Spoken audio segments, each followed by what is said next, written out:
Okay, so the first thing you want to do is make sure that if you're working in a garage, if possible, that the truck fits inside the door in case you have to run and get a different part or a different tool or something like that. And I've learned that the hard way and had the car halfway out of the garage while I'm working. Luckily this truck barely fits in here with the tools and everything, but that's just something I wanted to mention as well. But we'll get started and we'll put the truck in the air in the front, and we don't need to lift it too high, just enough to make sure that the wheels are off the ground. Okay, so I've just lifted the truck and I put it on jack stands, and they're as even as I can get, and they're secure on there. Okay, so with the wheel off, now you can see your outer tie rod and your inner tie rod. So the outer tie rod can be changed independently, or you can just do only one or the other. And you could take both off at the same time, except for what I'll show you is as you're taking this one off of the inner tie rod, you want to count how many revolutions it takes to take it off, and that's what you're going to put the new one on, so that the steering is at least in the ballpark where it should be.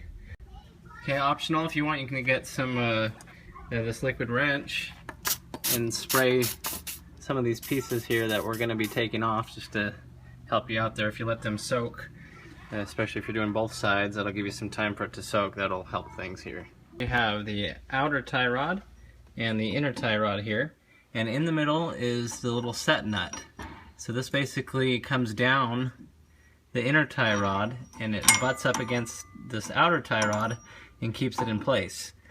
So the first thing we want to do is break this nut loose, and when you're actually going to go tighter with it, you're going to go clockwise. And the reason why is because as you go clockwise, it moves the nut up the inner tie rod and gets it away from the lower tie rod.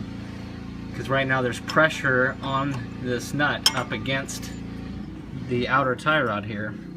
And so, like I said, this is where people get confused, because you have to actually be tightening it or going clockwise to walk this nut up the inner tie rod. So we'll go ahead and do that. Okay, so we're going to take our 7/8 inch wrench while everything's still connected. You got to turn clockwise as if you're tightening it. Okay, in order to get it away from the outer tie rod. So we're going to go ahead and start by removing this bottom nut right there. Okay, the best size I found for this was 3/4 or 19 millimeter. Go ahead and put this on and drive that off. Okay, so with that nut off of the bottom there, just punch this guy out here. Now that stop nut has already been backed off, so we're good there. So now we're going to count the amount of rotations it takes to unscrew this tie rod. There's 1, 2, 3, 4, 5, 18, 19, 20, 21. Okay, so basically 21 is what it took in order to take this off. So when we put our new one on, it's going to go 21 revolutions onto the new inner tie rod. Now MOOG does come with a grease fitting, little 7 millimeter guy, but you do have to thread it in on your own and then tighten it down with a little wrench. So make sure you get it going in straight, and then with a 7 millimeter little socket, tighten it down. Alright, now just continue to screw this tie rod in, the inner one. Just use a big wrench on the end of it. Okay, so the next thing we're going to do is put our set screw nut, as you call it, onto this inner tie rod. And just going to basically put it as far back as the other one was, because we know that we're going to have to go 21 revolutions with the tie rod, so we'll put it on here quite a ways.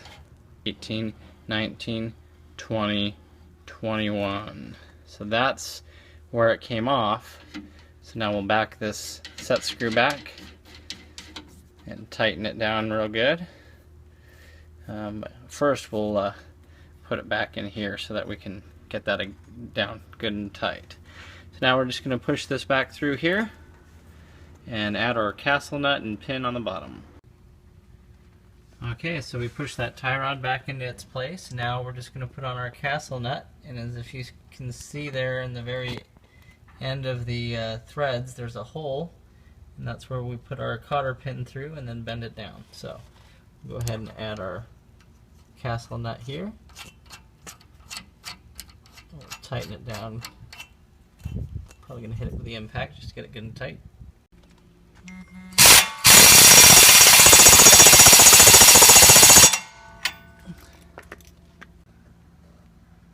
Okay, so now just push that cotter pin all the way through, going through that hole that's in the threads. Then bend the clip down. And then we'll go and tighten this inner jam nut again. Now with the MOOG ones, they have a 7/8 inch place to put the wrench here on the front of the tie rod, and then you have your for the actual jam nut. So remember, to tighten this, you're actually going counterclockwise to bring it towards the outer tie rod. So put some good pressure on that. Then you pretty much do the same thing on the other side. And go ahead and reinstall the wheel, and then hand thread the lug nuts on, and then torque them to about 95 to 110 foot-pounds.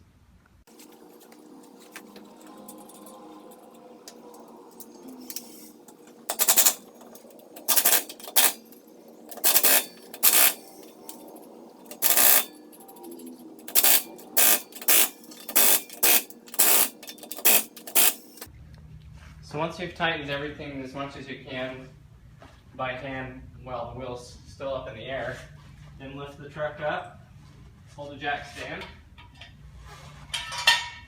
You want to let it down until it's just barely touching the ground. There you go.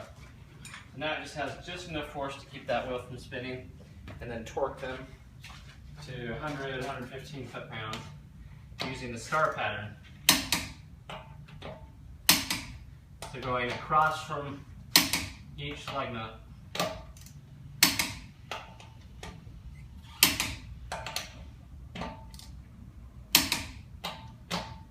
You could go around a few times just for good measure. Now if you have this factory style wheel, the hubcap just has fake lug nuts that go over each of the real lug nuts. So you just put it on, and then you just turn those until they lock onto the lug nut.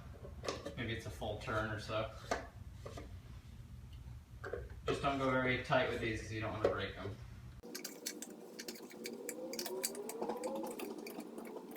And your front shocks are now done.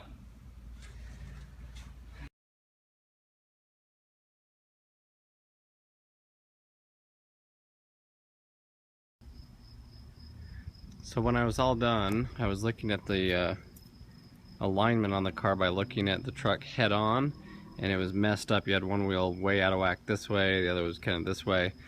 So what I had to do is straighten it out just enough to get it in for an alignment, which I did today, which worked out good. So I'll show you real quick how to do that. What you would need to do is put the front of the car in the air so that the wheels are not on the ground.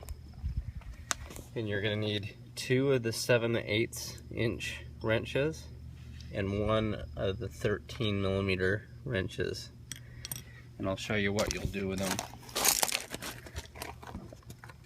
So you'll take your first 7/8 inch wrench and put it on the outer tie rod on that box right there in the middle of the screen, and you'll hold the tie rod in place.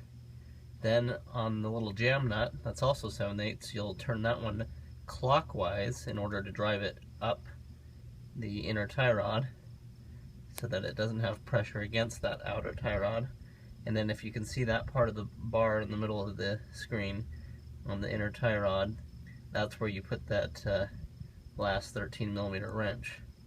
So you turn that middle bar, and if you turn, whichever way you need to turn it in order to bring the wheel in or out as you're looking at the front of the car.